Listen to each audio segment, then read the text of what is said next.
2024년 5월 17일 새벽기도 하나님 앞에 드리겠습니다. 찬송가 190장 함께 찬양하겠습니다. 성령이여 강림하사 나를 감화하시고 애통하며 회개함마 충만하게 하소서. 예수여 비오니 나의 기도 들으사 애통하며 회개한 맘 충만하게 하소서. 성령이여 강림하사 크신 권능 주소서. 원하옵고 원하오니 충만하게 하소서. 예수여 비오니 나의 기도 들으사 애통하며 회개한 맘 충만하게 하소서. 힘이 없고 연약하나 엎드려서 배우니 성령 강림하옵소서. 충만하게 하소서. 예수여 비오니 나의 기도 들으사 애통하며 회개한 맘 충만하게 하소서. 정케 하고 위로하사 복을 받게 하소서. 충만하게 하시오니 무한 감사합니다. 예수여 비오니 나의 기도 들으사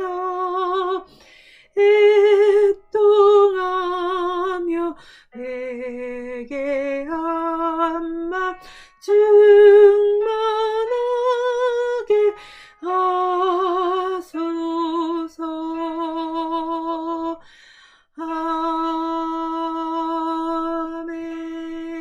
아멘. 오늘 주실 하나님 말씀은 사도행전 8장 9절에서 25절의 말씀입니다. 그 성에 시몬이라 하는 사람이 전부터 있어 마술을 행하여 사마리아 백성을 놀라게 하며 자칭 큰 자라 하니 낮은 사람부터 높은 사람까지 다 따르며 이르되 이 사람은 크다 일컫는 하나님의 능력이라 하더라. 오랫동안 그 마술에 놀랐으므로 그들이 따르더니 빌립이 하나님의 나라와 및 예수 그리스도의 이름에 관하여 전도함을 그들이 믿고 남녀가 다 세례를 받으니 시몬도 믿고 세례를 받은 후에 전심으로 빌립을 따라다니며 그 나타나는 표적과 큰 능력을 보고 놀라니라. 예루살렘에 있는 사도들이 사마리아도 하나님의 말씀을 받았다 함을 듣고 베드로와 요한을 보내매 그들이 내려가서 그들을 위하여 성령 받기를 기도하니 이는 아직 한 사람에게도 성령 내리신 일이 없고 오직 주 예수의 이름으로 세례만 받았을 뿐이더라. 이에 두 사도가 그들에게 안수하며 성령을 받는지라. 시몬이 사도들의 안수로 성령 받는 것을 보고 돈을 들여 이르되 이 권능을 내게도 주어 누구든지 내가 안수하는 사람은 성령을 받게 하여 주소서 하니 베드로가 이르되 내가 하나님의 선물을 돈 주고 살 줄로 생각하였으니 내 은과 내가 함께 망할지어다. 하나님 앞에서 내 마음이 바르지 못하니 이 도에는 내가 관계도 없고 분이 될 것도 없느니라. 그러므로 너의 이 악함을 회개하고 주께 기도하라. 혹 마음에 품은 것을 사하여 주시리라. 내가 보니 너는 악독이 가득하며 불의에 매인 바 되었도다. 시몬이 대답하여 이르되 나를 위하여 주께 기도하여 말한 것이 하나도 내게 임하지 않게 하소서 하니라. 두 사도가 주의 말씀을 증언하여 말한 후 예루살렘으로 돌아갈새 사마리아 이내 여러 마을에서 복음을 전하니라. 아멘.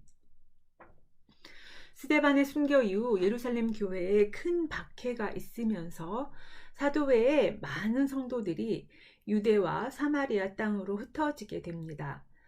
그중 7집사 중 하나인 빌립은 사마리아 성으로 가게 됩니다. 예루살렘에서 가장 가까운 곳이기는 했지만 유대인들이 가기를 꺼리는 곳이니 사마리아로 가는 것이 박해로부터 안전하게 자신을 지킬 수 있는 길이기도 했을 것입니다. 그런데 빌립이 그곳에서 말씀을 전하자 사마리아에서도 복음의 놀라운 역사가 일어나기 시작합니다. 사마리아 사람들이 빌립의 말을 듣고 믿고 세례를 받으며 따르게 되면서 복음으로 인한 기쁨이 그 성에 가득하게 됩니다. 그런데 오늘의 본문은 이렇게 사람들이 복음을 믿고 따르지만 그렇다고 그 신앙이 모두 진정성이 있었느냐라는 것은 아니라는 것을 경고하고 있습니다. 사마리아의 시몬이라는 자도 그 전에는 마술사로 그 성에서 명성이 높았지만 13절에 보면 빌립의 전도함을 듣고 믿고 세례를 받은 후에 전심으로 빌립을 따랐다고 말하고 있습니다. 단순히 복음을 듣고 믿은 것뿐 아니라 세례도 받았고 빌립을 따랐다는 것은 그의 사역에 함께 동참하였다라는 것을 알 수 있습니다. 그만큼 그는 열심이었던 거죠. 어떻게 보면 그는 정말 회심한 그리스도인 같습니다. 그런데 문제는 사마리아에서 일어난 복음의 역사로 말미암아 예루살렘에서 베드로와 요한이 와서 그들이 성령 받기를 기도하면서 일어납니다. 성령님께서 사람들에게 임하는 것을 본 시몬이 돈을 주며 성령의 권능을 사려고 했기 때문입니다. 이에 베드로는 그를 호되게 꾸짖습니다. 21절에 베드로는 시몬을 향하여 하나님 앞에서 그의 마음이 바르지 못하다라고 하고요. 22절에는 너의 이 악함을 회개하고 마음에 품은 것을 사하여 주시길 기도하라 라고 합니다. 23절에 그는 너는 악독이 가득하며 불의에 매인 바 되었다 라고까지 말합니다. 그러면서 그를 저주하기를 20절에 내 은과 내가 함께 망할 것이다 라고 하고 21절에는 이 도에는 내가 관계가 없고 분깃이 될 것도 없다 라고 말합니다. 우리 일에 더 이상 시몬이 차지할 자리도 몫도 없다라고 말하는 것이었습니다. 그동안 열심히 빌립을 따라다니며 그의 사역에 함께하고 있었는데 더 이상은 함께 할 수 없음을 선언하며 그를 퇴출시킨 것이라고 할 수 있습니다. 무엇이 문제였습니까? 시몬이 잘못한 것은 대체 무엇이었습니까? 그저 그가 성령님에 대해 무지해서 그 권능을 돈으로 살려고 한 것이 아니었습니까? 성령님을 경험해보지 못했으니 무지에서 비롯된 오해는 아니었습니까? 그래도 믿고 세례도 받고 빌립도 쫓아다녔는데 이렇게까지 비난을 받아야 할 일입니까? 그런데 베드로의 꾸짖음을 통해 우리는 보이는 겉으로 드러난 모습이 우리의 신앙이 아님을 알게 됩니다. 사실 겉으로 보면 시몬이야말로 신실한 회심한 그리스도인이었습니다. 그런데 하나님은 외모를 보시지 않고 중심을 보신다는 것이죠.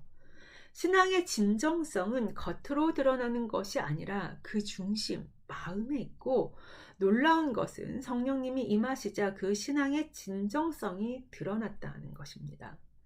시몬도 성령님의 임함 앞에서 자신의 진짜 모습이 드러난 것입니다. 우리는 겉으로 그럴듯한 종교적인 모습에 자신이 진짜 신앙인이라고 착각하고 스스로를 속일 수 있습니다. 이것이 참 무서운데요. 그래서 내가 믿음이 있고 올바른 신앙이 있다고 여기며 살다 오히려 빌립처럼 꾸짖음과 저주를 받을 수도 있다라는 것입니다. 그러면 시몬의 문제가 무엇이었는지 자세히 들여다볼 필요가 있겠죠. 분명한 것은 시몬에 대해 베드로가 꾸짖었던 마음의 악함, 악독, 불의가 우리가 생각하는 우상숭배나 음란이나 탐욕, 살인, 시기와 같은 것이 아니라는 것이죠. 우리가 다 알고 있는 윤리적, 도덕적, 종교적 잘못이 아니라 더 깊숙이 우리 가운데 내재되어 있는 악한 마음이라는 것을 알게 됩니다. 그리고 이런 마음을 가지고 있는 한 우리 아무리 믿고 세례를 받고 사역을 열심히 한다고 해도 그 신앙은 진정성이 없고 오히려 꾸짖음과 저주를 받을 수밖에 없음을 알게 됩니다. 그렇다면 오늘 시몬의 모습을 통해 그의 문제가 무엇이었는지 살펴보면서 우리의 신앙을 한번 돌아봤으면 좋겠고요. 나아가서 신앙의 진정성이 무엇인지 고민하며 우리 가운데 진정한 신앙인으로 회복할 수 있는 시간이 되기를 원합니다. 첫 번째, 은혜를 은혜로 누릴 줄 아는 신앙인이 되어야 합니다. 오늘 시몬의 문제는 20절에 명확하게 드러납니다. 베드로는 시몬이 하나님의 선물을 돈 주고 살 줄로 생각하였다라고 말합니다. 시몬은 베드로와 요한이 와서 사마리아의 성도들에게 안수하자 성령이 임하신 것을 보게 되죠. 그러자 그들에게 돈을 주며 이러한 성령이 임하는 권능을 자신도 가지게 해달라고 부탁한 것입니다. 시몬의 마음에는 이런 놀라운 권능을 돈으로라도 사고 싶었고 그래서 그들에게 돈을 주며 부탁한 것입니다. 그의 문제는 무엇입니까? 먼저 그는 돈으로 그런 권능을 살 수 있다고 여긴 것입니다. 그가 성령이 임하는 놀라운 권능을 사모했을 수도 있고 그렇다면 베드로나 요한에게 엎드려 어떻게 하면 그런 권능을 얻을 수 있는지 물을 수도 있었습니다. 그러면 오히려 베드로가 이렇게까지 그를 꾸짖지는 않았을 것입니다. 성령의 권능을 사모하는 것 자체가 잘못된 것은 아니니까요. 그런데 문제는 그것을 돈으로 사려고 했다는 것입니다. 돈이면 모든 것이 해결될 줄 알았고 심지어 하나님의 권능도 돈으로 사려고 합니다. 즉 돈이 하나님보다 우위에 있었던 것이죠. 소위 말해 돈이면 무엇이든지 다 된다는 물질 만능의 마음이 있었습니다. 그야말로 그의 삶은 돈이 신이 되어 있었던 것입니다. 예수를 믿고 따른다고는 했지만 여전히 그의 삶은 예수님이 주인이 아니라 돈이 그의 주인이었다는 것을 알 수 있습니다. 그러니 베드로가 그를 꾸짖을 수밖에 없었습니다. 그런데 시몬의 마음은 단순히 물질 만능이라는 만모니즘이 다가 아닙니다. 베드로는 하나님의 선물을 돈 주고 사려고 했다고 하면서 그가 하나님의 선물을 거래하려고 했음을 지적합니다. 시몬은 성령님의 놀라운 권능을 거저었거나 빼앗으려고 하지 않고 돈을 줌으로써 정당한 거래를 통해서 얻으려고 했습니다.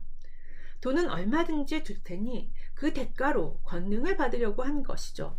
그런데 이것이 문제라는 것입니다. 우리는 만모니즘을 단지 물질을 우상시하고 욕심을 내는 것으로만 생각합니다. 그런데 문제는 돈은 정당한 거래라는 개념을 우리에게 주입시키고 있다는 것입니다. 돈으로 수치화되면서 그것에 상응하는 거래가 모든 영역에서 이루어진 것이죠. 그리고 이러한 거래를 통해서 우리의 삶이 정의롭고 공평하게 영위된다고 여깁니다. 맞습니다. 그런데 문제는 이 거래의 개념이 우리로 하여금 은혜를 받아들이기 어렵게 만듭니다. 성령님은 하나님의 선물입니다. 선물이란 값없이 대가 없이 주어지는 것입니다. 아무것도 한 것이 없는데, 심지어 자격이 없는데 아무런 보상이나 대가를 바라지 않고 주시는 것이 선물이고 은혜라는 것이죠. 하나님께서 우리에게 주시는 구원 자체가 은혜고 성령도 은혜입니다. 성령의 강림은 하나님의 선물입니다. 그런데 만모니즘은 그 은혜를 배격하고 거래하게 만듭니다. 받은 만큼 주고 준 만큼 받은 것이 정당하고 공정하다고 생각하면서 하나님께조차도 우리는 거래를 하고 하나님의 선물에 우리 스스로 대가를 지불하려고 합니다. 어리석게도 말입니다. 이렇게 소위 공정한 거래를 하려는 자는 결코 하나님의 선물을 받을 수 없습니다. 아니, 하나님의 선물을 받아도 자신의 의와 노력을 내세우며 그것에 응당한 대가를 치르려고 해서 그 은혜를 은혜되지 못하게 합니다. 하나님의 선물을 나의 얄팍한 거래로, 무용지물로 만드는 것이죠. 그러니 얼마나 악한 것입니다. 우리가 어떻게 하나님의 은혜에 보답할 수 있습니까? 하나님이 주시는 선물에 어떻게 값을 지불할 수 있겠습니까? 인간이 하나님께서 하시는 것에 무엇으로 갚으며 보답할 수 있겠습니까? 인간이 할 수 있는 것은 아무것도 없습니다. 그저 주시는 은혜를 때로는 뻔뻔하게 그리고 감상으로 받는 것일 뿐입니다. 그리고 인간은 이 하나님의 은혜 없이는 단 한순간도 살아갈 수 없습니다. 그분이 조건 없이 주시는 은혜 때문에 구원받고 살아가는 것입니다. 그러므로 진정한 신앙인은 이렇게 하나님과 거래하고 돈으로 사려고 하는 것이 아니라 은혜를 알고 그것을 누리며 또 하나님의 은혜만을 구하는 겸손한 자입니다. 은혜만이 우리가 사는 길임을 알고 은혜를 구하고 또 주신 은혜를 온전히 누릴 줄 아는 자가 진정한 신앙인이라는 것입니다. 두 번째, 하나님과의 인격적인 관계에 집중하는 신앙인이 되어야 합니다. 두 번째로 시몬의 문제는 그가 성령의 권능과 능력에만 관심이 있었다는 것입니다. 그가 비록 빌립의 전도함을 듣고 믿고 세례도 받았지만 그의 관심은 빌립이 행하는 표적과 능력이었음을 알게 됩니다. 13절에도 그가 전심으로 빌립을 따라다닌 이유가 빌립이 나타내는 표적과 큰 능력을 보고 놀랐기 때문이었습니다. 빌립이 전한 복음의 진리나 구속의 은혜 때문이 아니었다는 것이죠. 시몬은 그 전에 마술을 행하며 큰 능력을 행하던 자였습니다. 그런데 빌립이 자신과는 차원이 다른 표적과 능력을 행하니 놀랍고 신기하기도 해서 더욱 빌립을 따랐을 것입니다. 놀라운 능력과 표적에 관심을 갖게 되는 것, 그것 자체는 잘못된 것은 아닙니다. 그런데 그가 사도들이 안수하여 성령이 임하는 것을 보자 그 권능을 가지고 싶어 합니다.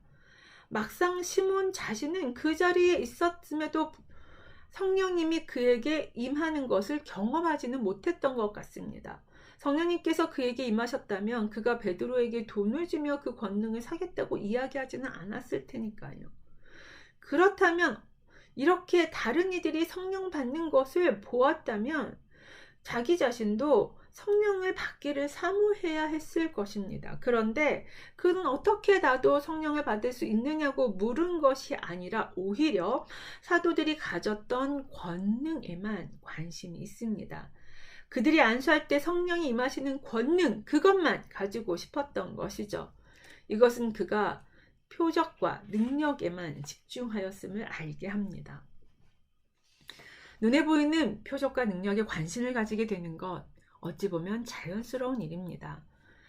그것을 구하는 것이 잘못된 것만도 아닙니다. 하나님은 그러한 놀라운 능력과 표적을 얼마든지 행하실 수 있는 분이시기 때문입니다.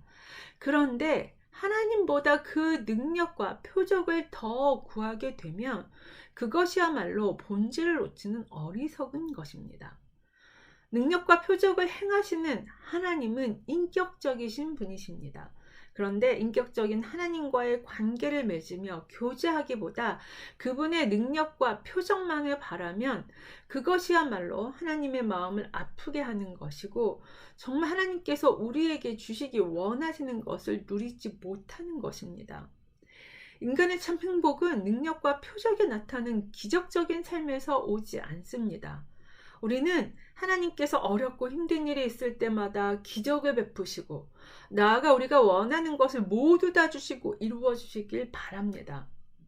그런데 그러면 우리의 삶이 행복할까요? 세상은 그렇다고 믿고 그것을 돈이 해결해 줄 것이라고 믿어 돈을 숭배하고 돈을 많이 버는 것에 집중합니다. 여러분, 그런데 돈이 많아서 어렵고 힘든 일이 있을 때 돈으로 해결하고 내가 원하는 것을 돈으로 다 가지고 그것을 다 이루면 행복할까요? 그렇지 않다는 것을 우리는 너무나도 잘 알고 있습니다. 왜냐하면 인간의 참 행복은 절대로 그런 능력과 기적으로부터 오지 않기 때문입니다. 오히려 사랑하는 존재와의 친밀한 관계와 사랑 속에서 인간은 참 행복을 느낍니다. 그리고 친밀한 관계 속에 기쁨과 사랑은 하나님 안에서만 누릴 수 있습니다.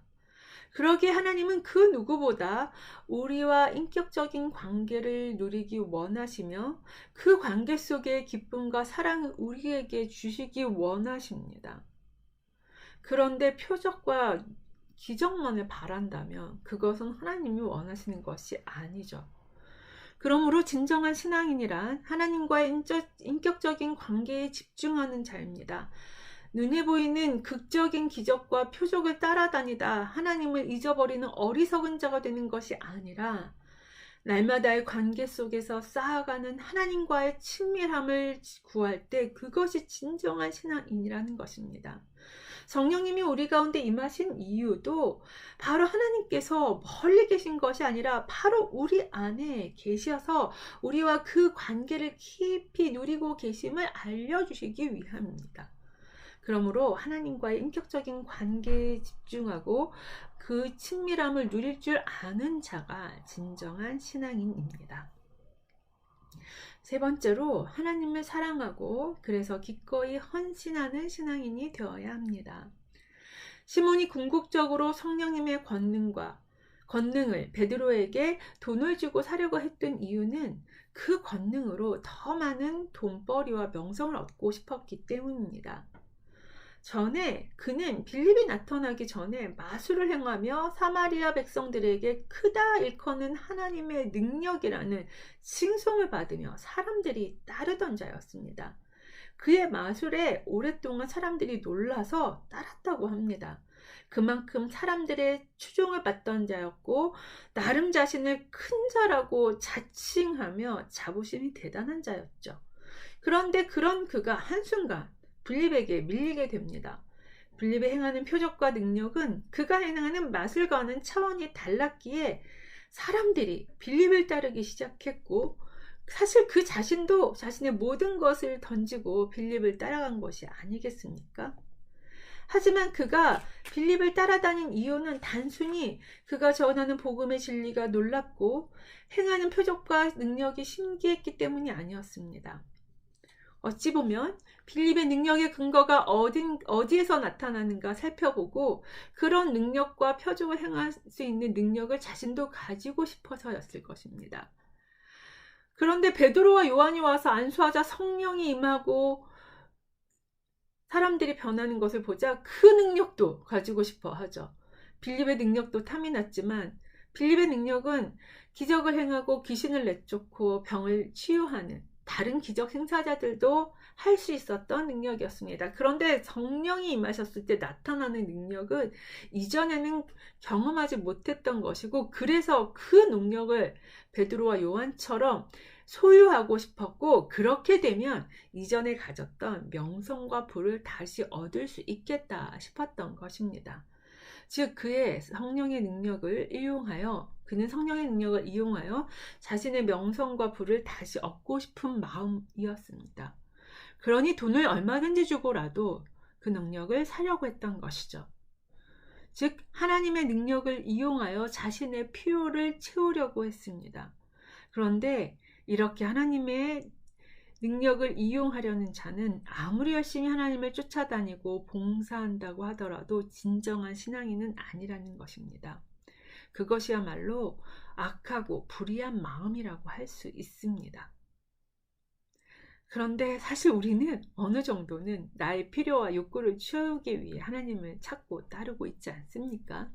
사실 시몬이 돈을 주고 능력을 사려고 해서 그렇지 표면적으로 드러나는 것이 되게 악해 보이지, 사실 우리도 우리의 필요를 위해서 하나님을 이용할 때가 너무도 많습니다. 그런 면에서 베드로가 시몬을 향해서 꾸짖은 것이 우리를 향한 것이 될 수도 있다라는 거죠. 그렇다면 진정한 신앙인이란 무엇입니까?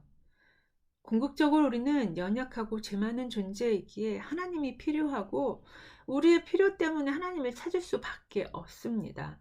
그런데 하나님을 이용하는 신앙은 나의 필요가 없어지면 하나님도 버리고 멀리합니다. 철저히 나의 필요에 따라 하나님을 찾고 따르는 것이죠. 그러나 진정한 신앙은 나의 필요와 욕구를 있죠. 그것이 있어서 하나님을 찾지만 그것을 넘어 하나님을 사랑하고 헌신하는 신앙으로 나아가게 됩니다. 나에게 어떤 유익이나 이득이 없을지라도 하나님께 헌신하는 것, 그것이 진정한 신앙인이라는 것입니다.